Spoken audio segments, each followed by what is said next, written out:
Alright guys, good afternoon and welcome to episode 11. That's to 12. 11 of the RDO podcast. As always, I am your host, Jason Von Cannell, with my co-host and brother, Alex Von Cannell. And this weekend we are joined by a very special guest, our favourite DJ, Rob Taglo Bregnsdal.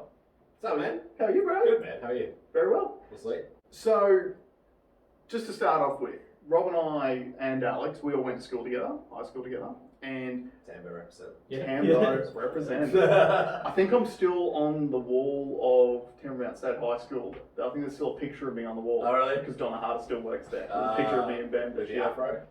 Yeah. You should grow that again. I tried to bring it back. So when I quit my job, I was like, maybe it's time to bring the afro back because I obviously didn't have it for so long, so I could stay employed. But I just couldn't do it. I grew up for like 8 weeks. It takes like 9 to 10 months before it goes out of the awkward where I just look like a koala stage, where I've just got like little puffy bits here to actually be a decent like frog. you care about looking awkward. No, it was more so the heat thing. Like it was in the middle of winter and it was too hot. So I've tried to grow long hair before. Yeah. But I get to a point where I look really Mexican.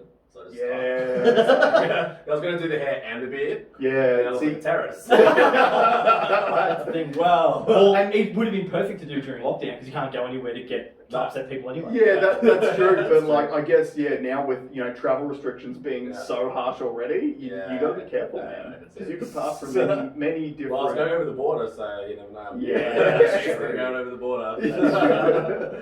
Hey, man. Yeah, exactly right. But all right, so let's start off by obviously. So what are you doing now? Tell us a bit more about what are you doing now and. Yeah, so now, at the moment, I'm running a nightclub called Subrosa in the Valley. Mm-hmm. I'm the booking manager for there, so I organise all their nights, all the DJs that play, I organise all the lineups, any external events that come in, I kind of organise that as well, and international DJs, which usually would be a thing now, but at the moment it's not. So we're just doing like locals and stuff, and also while I'm doing that, I've been doing my own like Taglo DJ thing, so producing music and playing shows around. Yeah. So obviously, we spoke about this before, that we probably weren't really going to get into it, but we're just going to anyway. Yeah, that's fine. Obviously, you've been pretty heavily influenced by COVID. So how long have you been back at Sub Rosa for? And so I think just before COVID hit, like just before it happens, like the club was struggling because we've been dealing with like noise restrictions.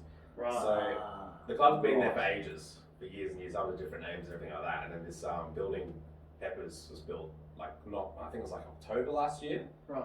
And ever since then we had like noise complaints and things like that. Don't you love that? So new building goes up and it's like next to a nightclub and people start complaining about it. Why'd you move to the valley of all places? But, And then I'll complain about tell you why.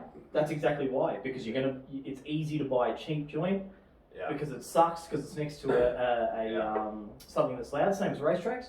Then you know what you do? You back yourself, you build your thing, and then you lobby against it, get it crushed down. Now your investment goes up. So it's a great play. Yeah, true. It sucks for the people that use it, but it's an absolute power play. Yeah, well, that's all I care about is the rates and all that kind of stuff. The government, so like what they pay rates. So. Yeah, that's true. But so towards the end there, we're kind of a bit struggling. We're doing okay, and then as soon as COVID hit, that was just like, we can't keep going. Can't afford to keep going, so we closed down. And we thought that was it. And then, as soon as we could start opening up, we kind of tried some things. So we did some like live streams. That's like kind of like what you guys are doing. Yep. But with DJs, because there's no one playing music anywhere, anything. So we're like, all right, we'll just put a DJ on. There's gonna be no one in the club because we couldn't have people in the club at all. Just the DJ playing. And we used to do live stream. And they got really popular. Yeah, cool. And so we got like 10 people we could have. So 10 people in there, and it kind of went up and up and up. Yep. And now we got like 130, but we still can't dance, so you can sit. I was going to ask you about that because I went out for a drink not last Friday, but the Friday before. Yeah. And there's obviously massive restrictions on what you can actually do, which I find really funny. Yeah. Like you can go out there, you can sit, you can drink, you can talk, but you can't stand up and dance in place. Like thousands of people. Well, and it's like thousands of difference? people crammed together, but you can't dance. It's kind of like but you still stand and sit next to each other, and people still make I like it how all that kind of stuff. Sneezing in people's mouths. That's okay. Yeah, but a bit of grinding. Yeah. I don't. Is it transmissible that way? I don't know. Like if you just if you grind on someone, does that? I have no idea. Well, you should know, right? You should know. That's something you should know. No dancing? It's okay. It's okay. Yeah. But yeah, like during that, I literally only had like, I think it was like 2 months, 2 or 3 months break. Yeah, it was good. I was just staying at home making music, but it was good for me because I was always working all the time, just making enough money to live off and all that kind of stuff. And I was always like wondering about, because every international that we've had that's come over, they're like, you've got to give 100% to music or nothing. Right. You can't go half-assed at it. It's not one of those things where you're just going to do a little bit here, like nothing will ever happen to it. Yeah. It's like anything you do. If you're going to do it all or don't kind of thing. So, yeah, and then I was kind of like forced to do it, like when the COVID thing hit. And I was in like JobKeeper and stuff, so I was basically paid to stay at home and make music. Yeah. How good was that? Perfect, yeah. And did it change your creative like flow when all you had to focus on was music, making music? No, not really, no. It was actually, yeah, to be honest, yeah, it did actually a little bit because I was like really relaxed and chilled. Yeah. I don't have to stress about work. Yeah. So every week I was like, oh, I've got to do this, got to do that. So it kind of stopped me making music a lot, as much as I wanted to. Yeah. So yeah, when it did actually stop, I had nothing to stress about, like everything was done. I didn't have any work to do. This is it. Yeah. So like you go through periods of like we'll make music, and it's like it's a creative thing. So with working, you can't just finish work, sit down, and make something. Yeah. It's exactly. How you feel at the time. Like if you feel like you want to do it, then cool, you'll make it. But you can't force it. Yeah. Well, that actually that reminds me of what. The whole reason why I wanted you here, is because I don't remember what year it was, but I offered you a job, selling cars, years ago. Yeah, it was when I was working at, I think I was still working at Virgin Mobile or something. You were at the phone shop, so, yeah. And what you said to me, I've never forgotten, right? Yeah. And you're like, well, look, because I think you would have been a great salesperson. You're good at selling phones, and I thought you would have brained selling cars, and back then. You would make some big money selling cars. But what you said to me then was, it's not really what I want to do. I really want to focus on the music and DJ thing. Yeah. And that has stayed with me. That was part of the inspiration for me to do this. Little moments like that where you hear that someone has not taken the dollar. Yeah. And followed the passion. And it's admirable because not many people do it. No. And it took me 17 years to get the balls big enough to do it for myself. Yeah. Yeah. Well, what was the thing I posted up the other day? The best time to plant a tree was 20 years ago. The second best time is now. Yeah. But that was, and I wanted to know how that, I suppose that journey, that creative side of it is what interests me because. I was ground down into a working mentality where it's like you work, don't think about anything else but work, and you don't have any time to sort of express yourselves or myself creatively. Yeah, it's that thing. Like that's so I was working as a manager at Virgin Mobile, and I was doing that for a while. It was good. I was like doing the whole chasing the money, commission, and all that kind of stuff, and I was enjoying it because you always see like probably the same for you guys, like with the cars and everything. You always like meet new people, then just chatting. All sorts of sales isn't really, you're just talking to people. Yeah. And it's always like if you can sell a car, you can sell mobile phones, you can sell mobile phones. You can sell anything, it's the same principles behind everything. Yeah. I really enjoyed it, but then I just kind of like looked at myself and I was like, do I want to do this like for the rest of my life? Because there's not really much further I can go. I didn't want to go higher into like a area manager role or anything like that. I wasn't interested in it. Yeah. Because I'm more of a people person. I just didn't really care about that kind of stuff. I just did it for the money, to be honest. Mm-hmm. And then I kind of just made a decision. I was like, all right, either I've got to do this and just stick with this and keep going, or chase what I really want to do. And I'm always like live life going like I hate having regrets. Yeah. And if I didn't do it, I hate myself for not trying. Yeah. Do you feel that hate regularly, or do you feel that, or do you just look? Every couple of years you might look back and go, oh man, I wish I'd done that, or still now. Like I wish I did it earlier. I left it pretty late. I mean, how was I? 28 or something, I think it would have been. Yeah, it would have been about 5 years ago or something like that. So I have that feeling about this too. Yeah. Is I could have done it. I probably had the brains and the money to have done it 7 or 8 years ago. Yeah. I miss all that time. Yeah. But it's just like, it's part of the journey, I think. Everything kind of happens for a reason. Well, if it makes you guys feel any better, I'm happy I didn't have kids 5 years ago. Very good. No regrets. Yeah. All right. So you're talking about sort of the journey that took you to get there. So let's go back and start at the beginnings. Like we were saying, so we went to high school together. What was your first job? Working for your dad. Yes, it was. That's correct. Pizza. So I said to him beforehand, I'm like, I'm going to ask Rob this question, and if he says anything other than working for the old man, I'm going to call him out on it. So how do you think working for that arsehole set you up for life? That was great. Freddie was cool. Yeah. Yeah, it was like, I think I got the job through you, I think. Yeah. It would have been, or something like that. Yeah, I was just needed like extra like pocket money really, because I think I was still at high school. I just got my license, it was like year 12, and it just kind of taught me just dealing with customers. You know, because I started off just driving, just doing that, and then you like put me behind the phone and stuff. I was like, oh crap, how do I do this? Like talking to people like this kind of way, and I realized how like easy it really is. But see, it was one of the best jobs too, right? Because you were literally paid, so you talk to people, but even for someone like you who's into music, the rest of the night you drive around listening to tunes. Oh yeah, it was sick. Yeah. And I also have to say, I think pizza delivery is the easiest job in the world, because there are no unhappy pizza recipients. No, unless you're late. I was never late. Yeah. I was never late. Yeah, no, you were very early a lot of the time. Yeah, too fast. Did you ever have any times, because obviously I did it for a long time. We all did, by the way, we all drove. All delivered pizzas for the old man. Did you ever have any times where you would rock up at places though and the customer was passed out? No, I don't think that ever happened to me. Right. So there was one place in particular that it used to happen every single week, to the point where, because he was a regular, he would pass out, but he would leave his back door unlocked.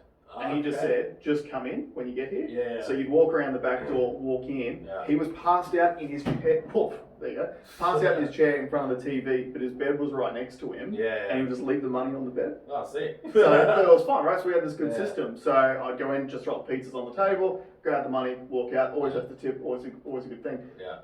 There was one day though when I went there, and he must have hit it way too hard or something like that, because he woke up when I was there and like stood up and like was freaking out, was about to have a swing at me. And I had to like push him back down, like, no bro, it's just a pizza. Smell the pizza. It's like, oh sorry man. Like, no, good times. Yeah, I kept doing like that pizza thing, like when I went to uni, so I did like a Bachelor of Multimedia and at Griffith and Gold Coast, and then I got a job at Eagle Boys, so I kept doing the pizza thing for a while. I did there, and I did the Gold Coast. That was fun. That was interesting, get all like the weirdos and things. Like, I think delivering pizzas on Tambo would be a little bit different to the it's not as hectic. Like it's, you get the weirdos on Tambo too, but there's a lot more weirdos on the Gold Coast. My favourite type of customer is the stoner. Yeah. I always tell, because the first thing they ask you when they take their jumbo cheese pizza, the first thing they said is, what time do you guys shut up? Eat this one first. See how you feel. And then the Gold Coast get like dodgy old women trying to like get you into their houses. That was interesting.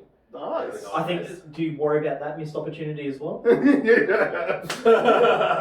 could have been a lot of STDs on the floor. He's like, what missed opportunities? That's true. I was like, damn. I was always about customer service. Yeah, I'm going to service everyone. Got to get that $2 tip. I'll tell you what, if I was walking into a multi-million-dollar place, delivering pizzas, and it was proposed like that, you'd be crazy not to take that shop, wouldn't you? Leave deposits. Yeah. I'll leave the tip. It was just half decent, but not. It was just like, don't be judgmental. It's not my style, alright? Rob's views from 10 years ago do not reflect the RDO podcast views on body shapes. Everyone is perfect. The way we are. 100%. Alright, so you went to uni, you did a Bachelor of Multimedia. I've just got, on that, the study, how much of that stuff is relevant now? Heaps of it, man. Okay. Even the sales stuff too. Okay. It's like, I like to major in sound production, so that was like the main part I did. But I think that keeps the stuff about like advertising, like making brochures and things like that, like using Photoshop. We did film and TV as well. So do you do all the artwork for your promotions and stuff now? No, I don't anymore. Yeah, I did when I first started. Like, but it's good to have an understanding of how it all works. So you know what you're paying for. Yeah, pretty much. And like when I started, like one of my first event things called Eden, which is before I was doing the sub roast thing. It was me and my friend Matt, and he did all the artwork. He was self-taught.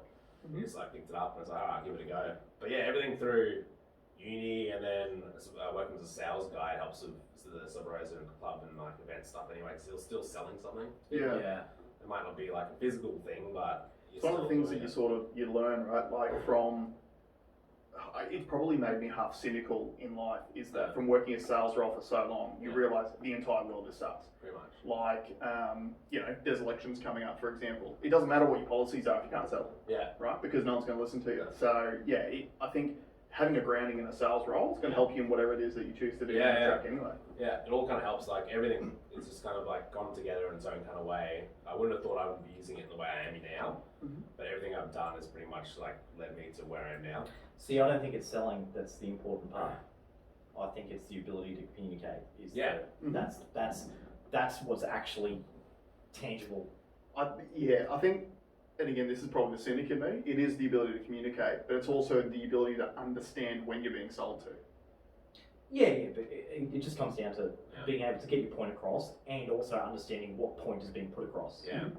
Whereas all that, with the event stuff, it's kind of a bit different to like selling phones or selling cars and things like that, because once you sell something to someone, that's it, see you later. Yeah. You might see them again and they buy another car or they come back for their phone repair or something like that. This is like continuously returning customers. Yeah. So you're building that like relationship for ages. So people like, if they trust you and they like know you're genuine about it and you actually love doing what you're doing, they just like, they feed off that. For sure. Isn't that the same thing we talk about all the time, is trust, like authenticity? Yeah. Like as long as the thing that you're selling is real. Yeah. And it's portrayed as real and it is real. You build that trust. Yeah. And it just keeps people coming back. Like I'm sure someone who's been in sales like yourself has had this happen too. Like the amount of times over the years where I've been approached by someone I know to like sell a certain thing. Yeah. Whether it's like a multi-level marketing thing or whatever. But you just can't sell something you don't believe in. No. Right? Yeah. No. So I was one of those. I could never do that. It just depends what kind of person you are, I guess.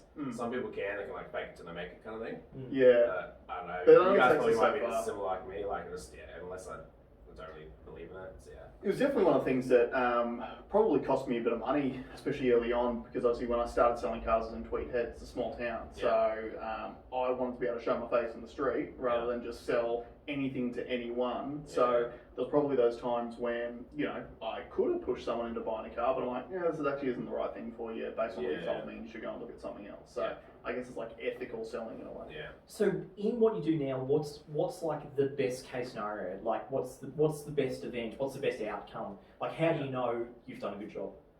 Pretty much. So with our events like Sub Rosa, for example, like we have, I think our capacity is 450 people.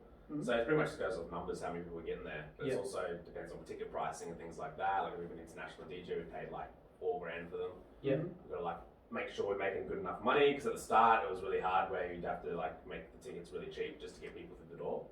Just to build it, and we wouldn't make any money. Like the first, I think like 2 years I was running my own events, it was tough. Like we lost so much money, and I was going to quit so many times because you just weren't making any money from it. It was like, that's why I was still working at the time. So I was doing both.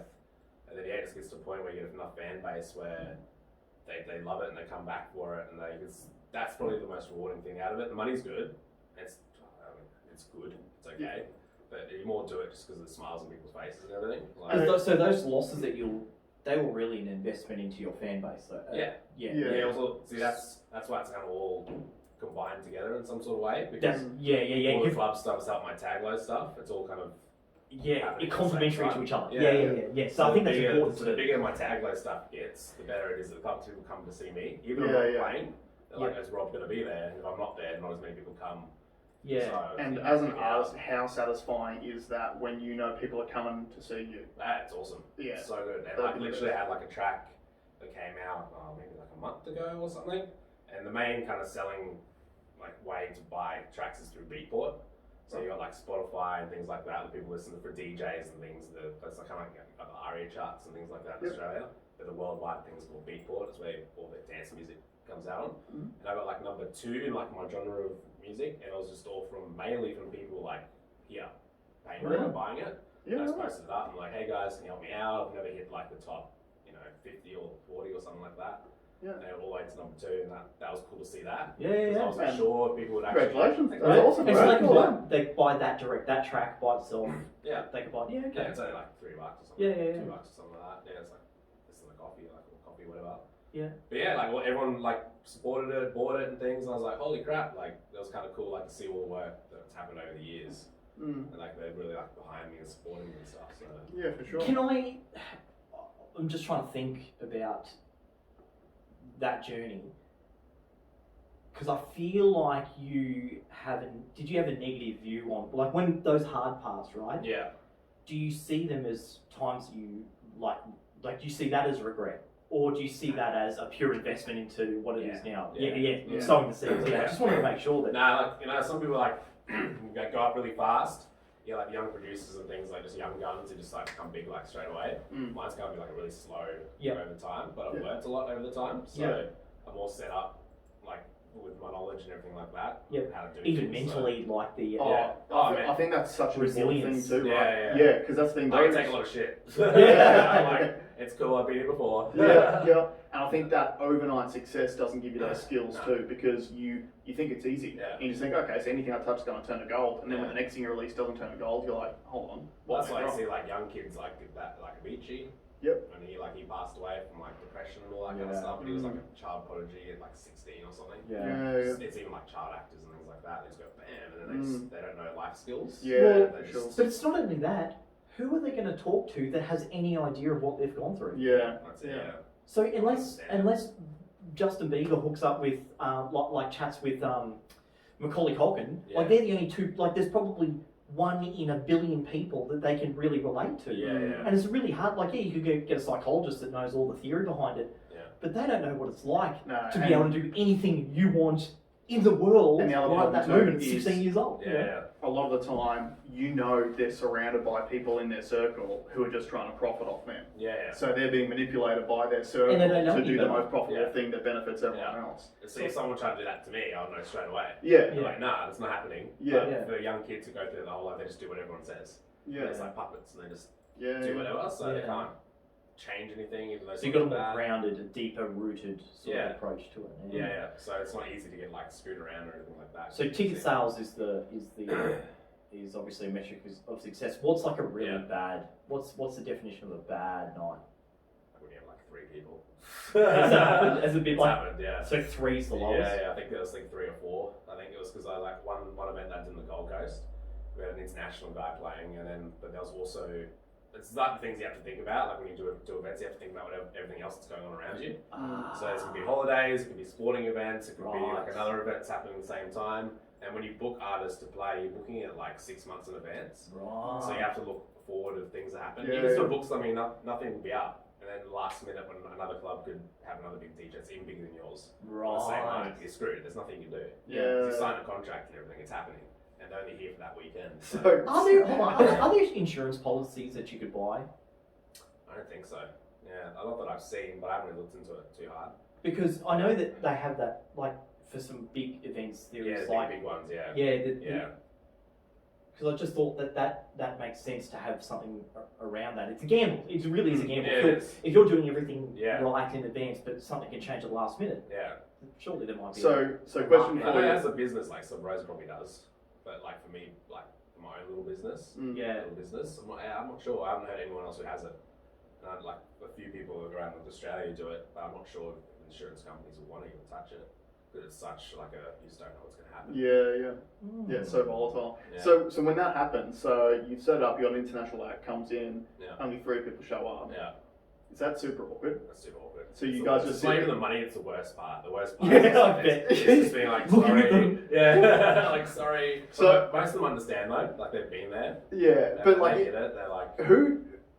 I mean, obviously, probably depends on egos and stuff too, right? But like, who do you feel like the blame sort of sits with? Is it the promoter because you picked the wrong weekend, or is it sometimes maybe their star power is not what you thought it was, or combination of the two? I had one DJ that played in the Gold Coast and I'm not going to say his name because I'm shit. But he was like, I used to listen to him heaps when I was younger. Yeah. And I used to love his music. And he's this English guy. And he came and played platinum. You're giving some clues here. What else you got? Yeah, what is his name? There's heaps English DJs. But and I was like, I was super, like a big fan when I picked up the airport and everything. And he was like, he just talked about himself constantly. He's like, I've got this, I've got that Aldi, but and all this. I'm like, okay, cool hearing about your stories. I've got that Aldi? Aldi. Audi. I own that Audi. I was thinking, wow, very successful. He's Swedish. Diversify your portfolio. He just kept talking about himself. I'm like, oh yeah, he's a big guy. That's probably what he's used to. And then he played the show at Platinum, and it wasn't busy, but it wasn't dead. It was okay. But after his set, he walked off, and he's like, Rob, what was that? I was like, playing for my local pub. And he just looked so pissed off at me, and I was like, dude, relax. Like, I kind of wanted to say, because he hadn't been making music for a while. It was like big back in the day. Right. I kind of wanted to say to him, that's your draw. Maybe just not big anymore. Maybe it's hanging up. So that's probably the hard thing to balance, right? So there's so many factors involved. It's timing of the event, probably economic time at the time, the size of the draw of the person that you've got. There's a lot of city things. You're in, like, it depends. It's Sydney, Melbourne, they do pretty well. Up here, it's like very, very difficult compared to the others, like Sydney and Melbourne. Why is that? More culture. Right. So we don't have as many, like, people like European influence, I guess. Here as like Melbourne and things do. Yeah. And the style of music that we do isn't it's more underground, it's not very commercial. So up here like Sub Rose is probably the only underground club in Brisbane. There's just all the rest play pretty much similar kind of music. Okay. Yeah, Interesting. Whereas you go to Melbourne, because I do events down there now too. Through my Eden, I do Eden Melbourne, which I've done for like 2 years. But when I first went down there, to scope venues and things, it was like a Friday. It was packed everywhere. Like there was just people everywhere. Every single club was packed, and I was like, "What the hell?" Like on a Friday, it's really tough. Here, Saturdays night, everyone goes out. Fridays usually a bit. Depends. Brisbane. Yeah. And just to see everyone going out, having fun, like mingling and things. Yeah. And so they've got that whole nightlife. That's their life. Like, they love to go out, with coffees and all that kind of stuff. We're here. Good food, good, great, amazing food, amazing coffee. And do you reckon that's contributed to the spread of COVID? It would have, Yeah. Yeah. Plus, Melbourne's are they're super cool, so it's the Yeah. place to be on the number plates, but it's not now. I'm so happy because I got this joke. Like every single person from Melbourne who comes up, the first 2 minutes they have to say they're from Melbourne. Right. The next person you meet is from Melbourne. Just watch. 2 minutes. They go, "Oh, I'm from Melbourne." Like, and cool. Yeah. Congratulations. Have you had a COVID test lately? Now they won't say it. Yeah. But it's all about that's culture. Like who's around. Different events. That could be a big festival. Also, it depends what's happening the weekend before and the weekend after too. So there's a huge weekend the weekend before. Usually people won't go out the next weekend. So they spend their money on the thing. They need a break. Yeah. So it's heaps of stuff. I mean, sometimes it works in your favour, sometimes it doesn't. I remember I did one act in Platinum on the Gold Coast, and everyone was going to this big festival, and the festival got they shut down, it didn't happen. They went bankrupt or something. So on the day they were like, "No, it's not happening." And so all these people came to our event. It was packed because anything happened. Yeah.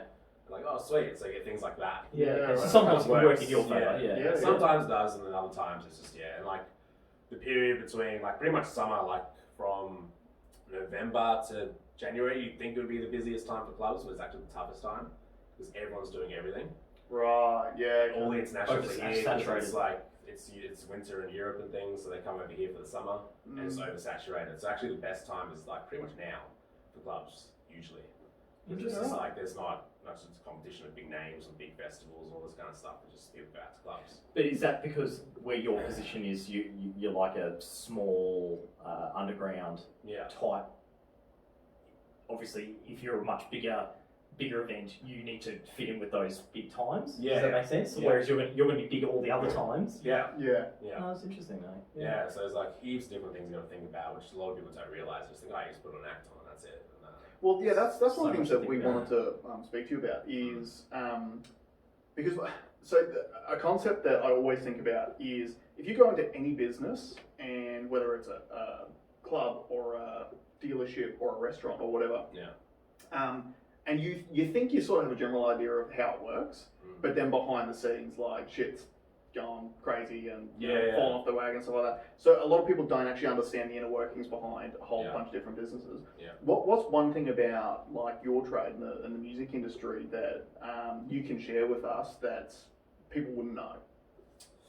Mine, it's probably I'm fine with it, but for other people it's a bit hard for them. The whole some people aren't very social.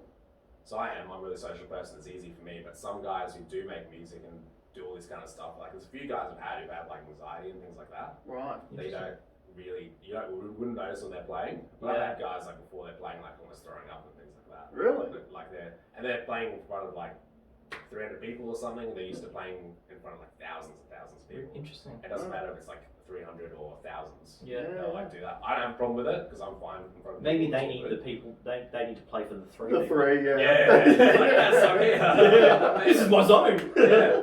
That's like probably like out of like what I've noticed or people don't realize about that kind of thing. It's like, it depends what kind of person you are. If you're good at being social, then it's fine. But some people really struggle with it. But it probably makes a lot of sense, right? Because I think, and look, I could be wrong here, but I think a lot of people get into music who are introverted because it's a way of, I guess, expressing yourself. Yeah. Everyone's a nerd pretty much. You do it. Yeah. We're all nerds. Like, it's on all the time. We're nerds. Like, yeah, that's true. Yeah. And then you think about getting up on stage and playing to hundreds of people. Yeah. When it's your product or something so I'm already introverted, I'm already a little bit anxious. That's why I'm doing this in the first place. Now I'm going to throw it out there to all these people. Yeah.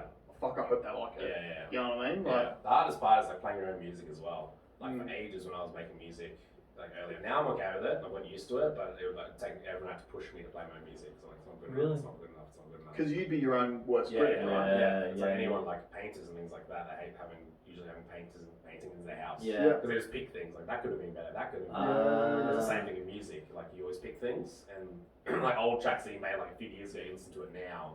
And obviously I'm a lot better now than it was like 2 years ago.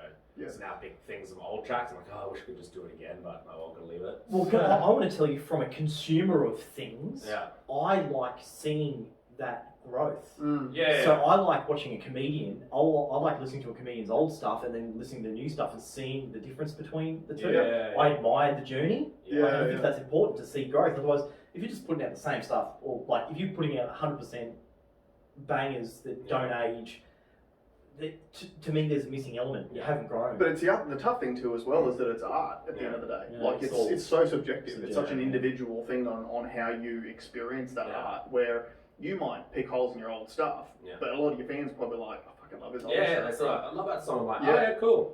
He's progressed to this place that I don't like now. You know? I suppose there's an opportunity for you to go and remaster. Yeah, you can redo them again. Do it again.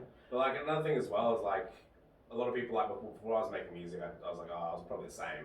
But you know when you like used to listen to like artists that you loved or something, and they used to make a certain style of music that changed. You're like, oh, they should just make their own stuff, like old stuff. But I get it now because the whole like the creative thing, like you get so bored of making the same thing again and again and again. And it's like, I think Kanye West said it or something like that. It's like, if you like my old stuff, listen to my old stuff. It's not wrong. I'm not gonna make it again. Like, but before I was like, okay, but now I'm doing it. I'm like, okay, I get that. I get why artists kind of like steer away from what they were making to something completely different. You just get bored of it. You just get bored. They need to keep. You're an artist. You're not a factory. You're not printing the same stuff. Even they can make good money, just keep doing that. Yeah. You need to be creative. Well, that's a good segue. How do you get money? You mentioned before buying Beatport, but how do you make money as an artist selling music? Shows. Literally, there's no money. There's actually like pretty much there's hardly any money unless you're like one of the top in the world. There's actually no money like selling music because everyone downloads it for free, and then you got things like Spotify. You listen to that, and like per play, an artist gets bugger all. It's like 0.0000 cents, something 1 cent. See, I find this insane because I don't think there's any other commodity in the world that's less appreciated financially than music. And it's so important too. But we show the lives of the 1% that is making absolute bank out of it. But the 99 percentile is making literally nothing out of it. And I find that insane. And it goes for anything like bands, all that kind of stuff too. That's why it's like good and bad. It's bad because artists aren't making money from their own music, but it's also kind of good for people because they get to see them play more. Right. They have to do it. Because they have to make money. So you can't sit at home just making money from their music and go out. I've got a solution for you though. Would you like to hear it? Sure. So, same with podcasting, right? The only way that podcasting makes any money is with advertisers. Right? So, yes, Spotify or whatever might have advertising in there. Integrate the advertising into your songs. Product placement. It's like it's a random word, Coke. Just integrate it in there. There you go. The future is like an amalgamation of products and music. Which together. Yeah, you know, like, I don't see what, like, that's actually not that outlandish, because movies have been doing it for years. Yeah, 100%. Like, every you notice it, you see it, you're like, come on. Yeah, like, I always that notice was with like Apple phones and like Samsungs. And Yeah. like I always notice We would that. never sell out. No. Bond movies I've always found are the best for it. Oh yeah, the cars and everything like that. I can't remember what There was a movie it brand that missed an opportunity. They were asked if they would supply cars to this movie, and they said, poppycock, there's no way we're giving you cars for a movie, that's stupid. And then I think Aston Martin at the time goes, oh yeah, we'll do it. Yeah. And it sent the brand stratospheric. I can still remember seeing a Bond movie back when I was selling Kia, when all the police cars in this like massive scene were all Kias. Yeah. And I was like, wow, that's massive.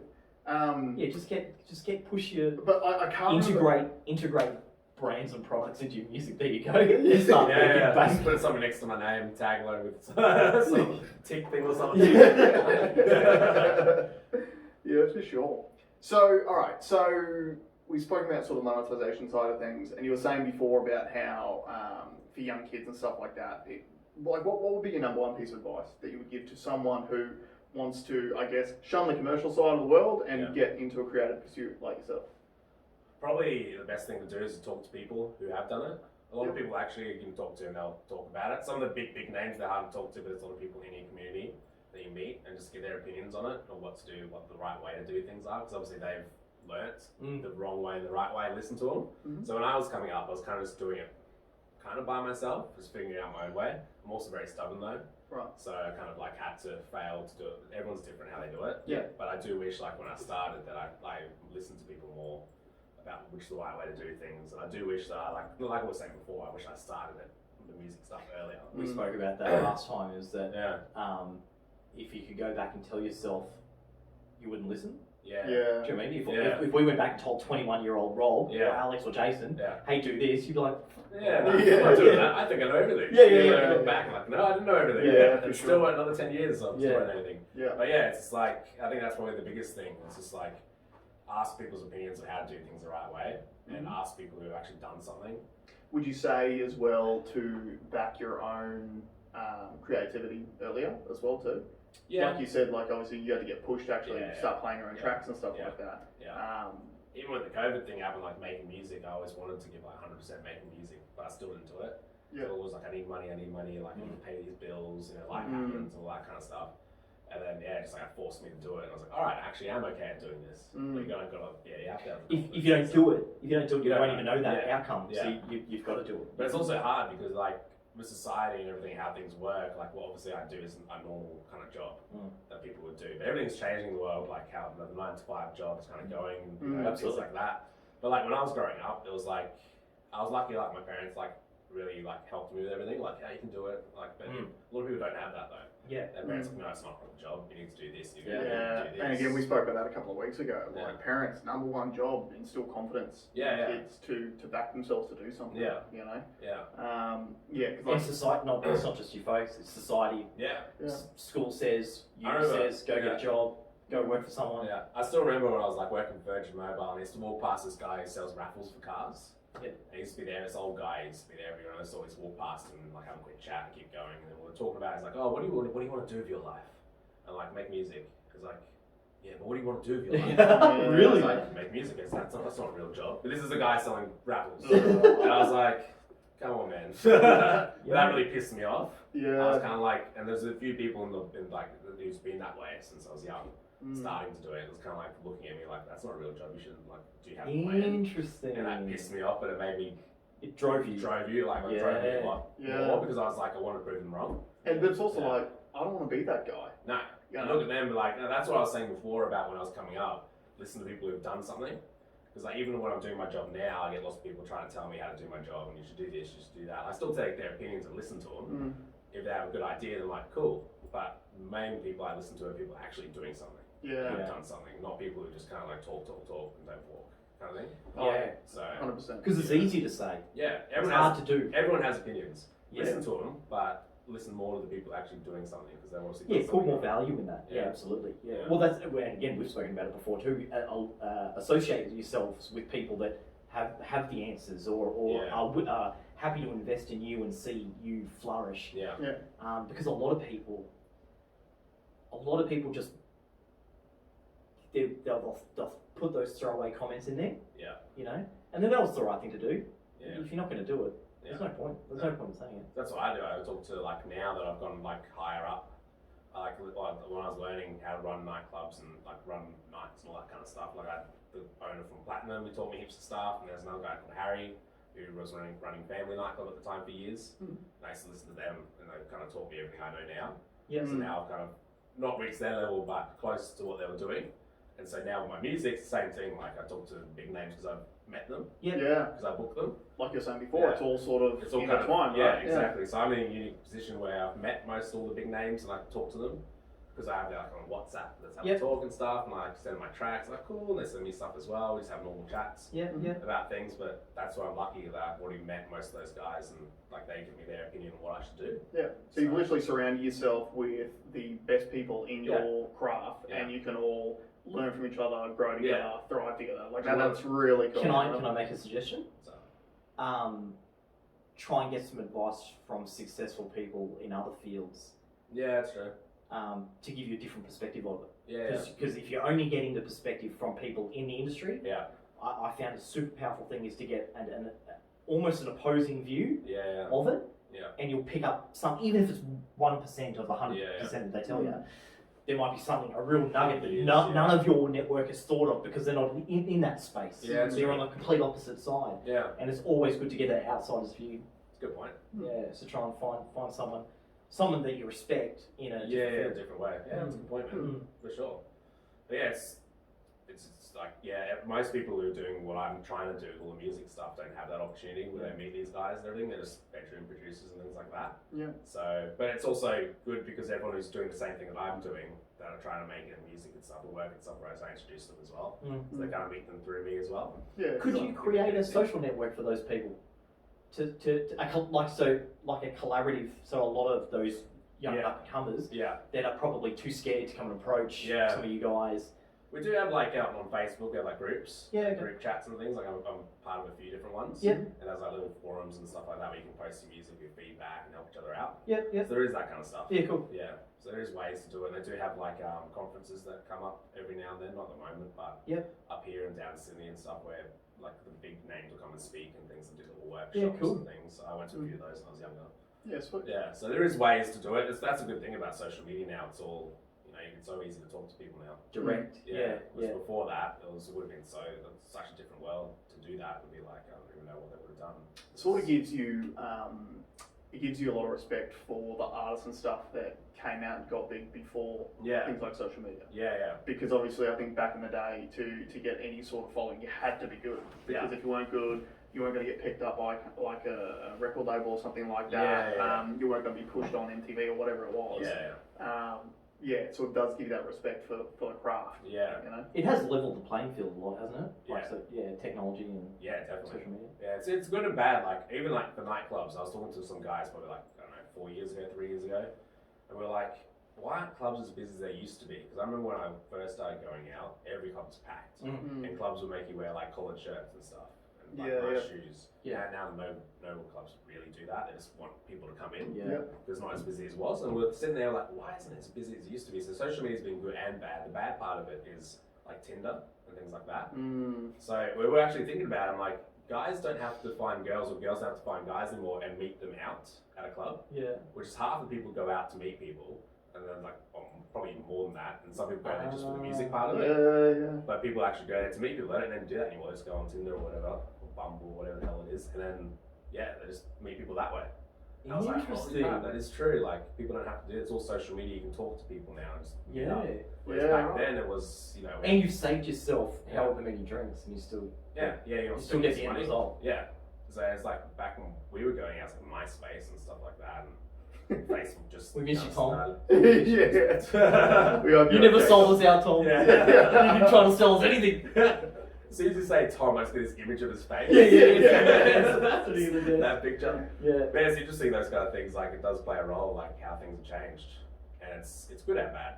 It's always good and bad things for everything, I think. It is really interesting to even think about it that way.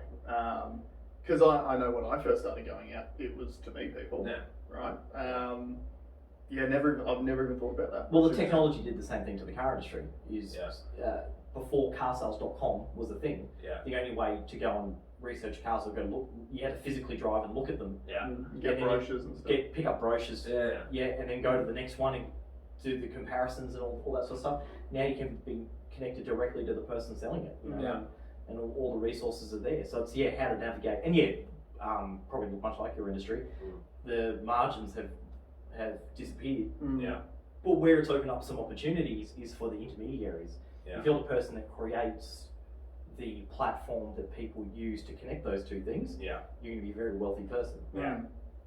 So there's now technological opportunities out there that never existed before as well. You can do it all from home. So segue. Speaking of meeting people and living life with regrets, tell us about the time that you turned down Margot Robbie. Ah, yes. I'll never live it down. That was again. It was probably 2 or 3 years ago now. I still get shit about it, but you should. No, I'm with you. What you made the right choice. Shut up, Alan. No. Anyway, tell us the story. Right?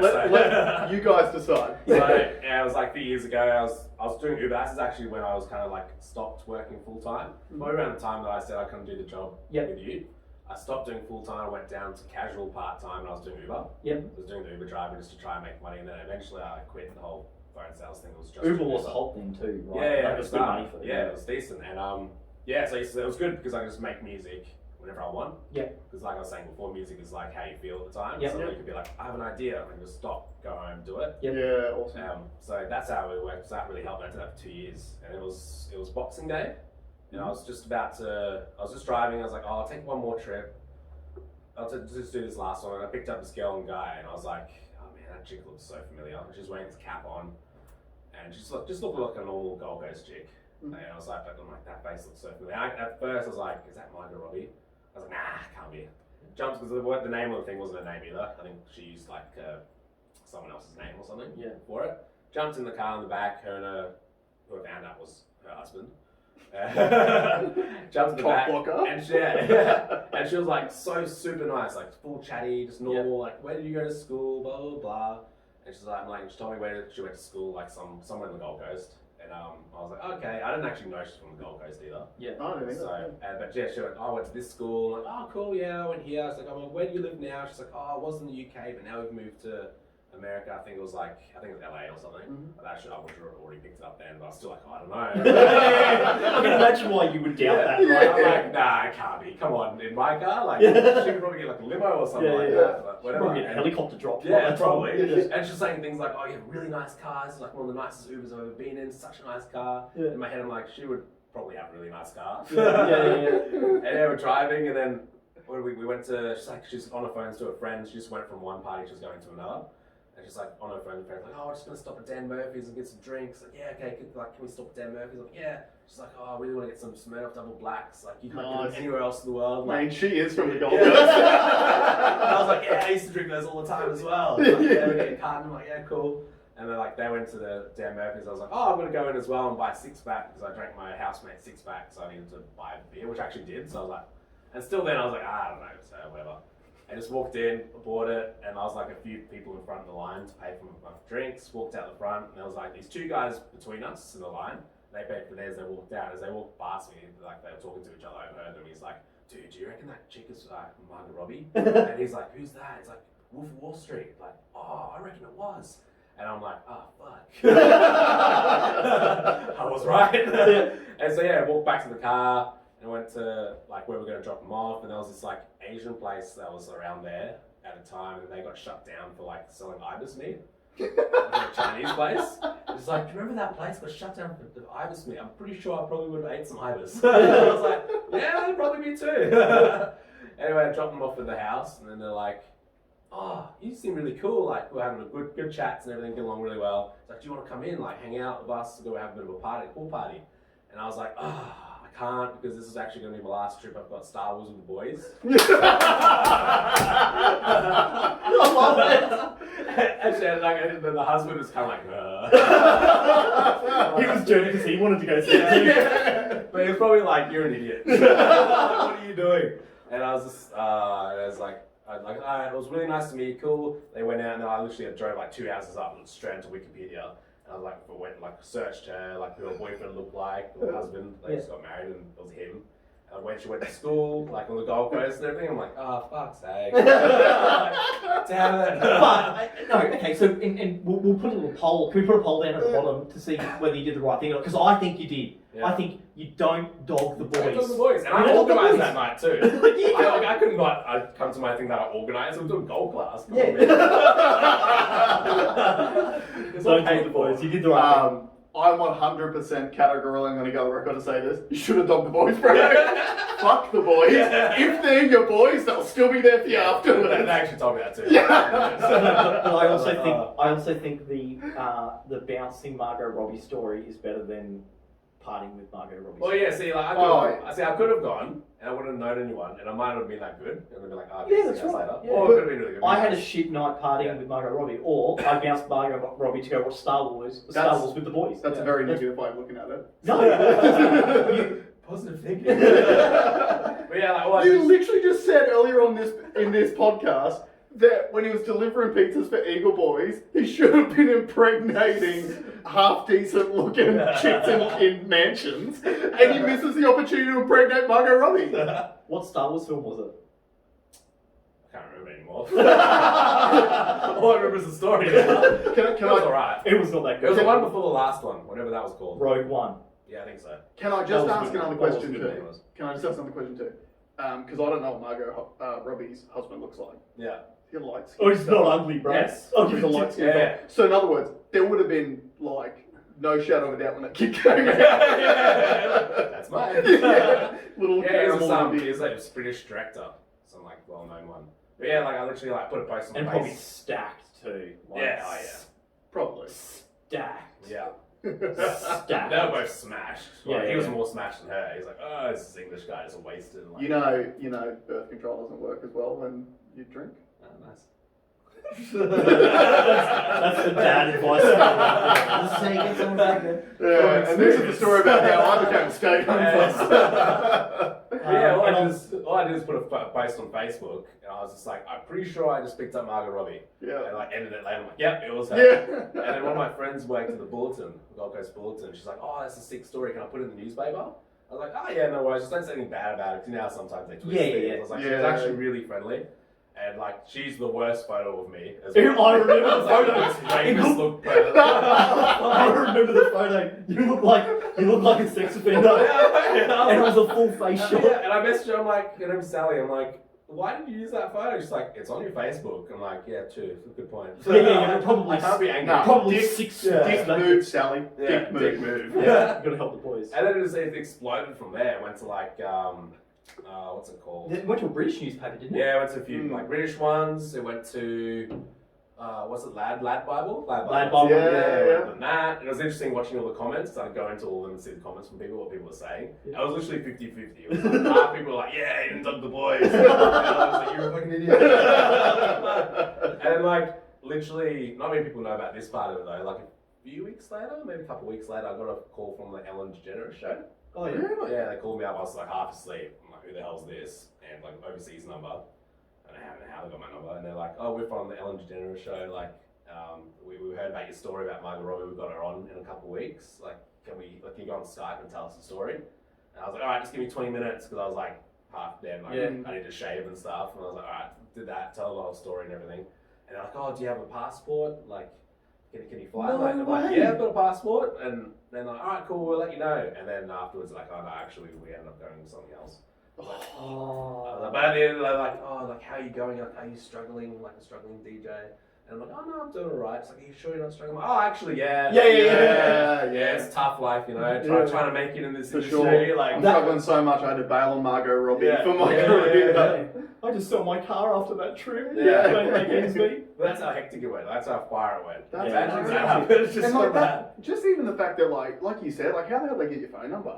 Like that's crazy. Mate, Ellen can do whatever she wants. Oh, yeah. She could up till now. Well, I feel like Ellen's getting karma now for bouncing you. Yeah. Yeah. She could have me on, but no. But yeah, then I found like Margot Robbie on Facebook, did the stalk thing, found her, and I was like, after the newspaper article came out, I was like, oh, just so you know, this story came out and stuff, hopefully it's alright. Yeah. Like, it was really cool hanging out. It took her a few days to answer. She's like, oh, finally she did. I was like, I didn't expect an answer back. She's like, oh. Should she get 5,000 answer? Yeah. And she answered back. She's like, oh, sorry, I didn't answer. I was at the Golden Globes, which is just happening. I'm like, fair enough. And she's like, my friends like showed me the story. It's hilarious. This is funny as fuck. I'm like, cool, sweet. So she's just like real like, what a cool chick. Didn't care. That is awesome. Yeah. Shout out to Margot Robbie. Thanks for being a good sport. Yeah. That's hilarious. It's such a good story. Just a normal chick.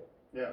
There you go. And on that note. On that note, thank you so much for joining us, man. Really appreciate it. Where can people find you if they want to support your career?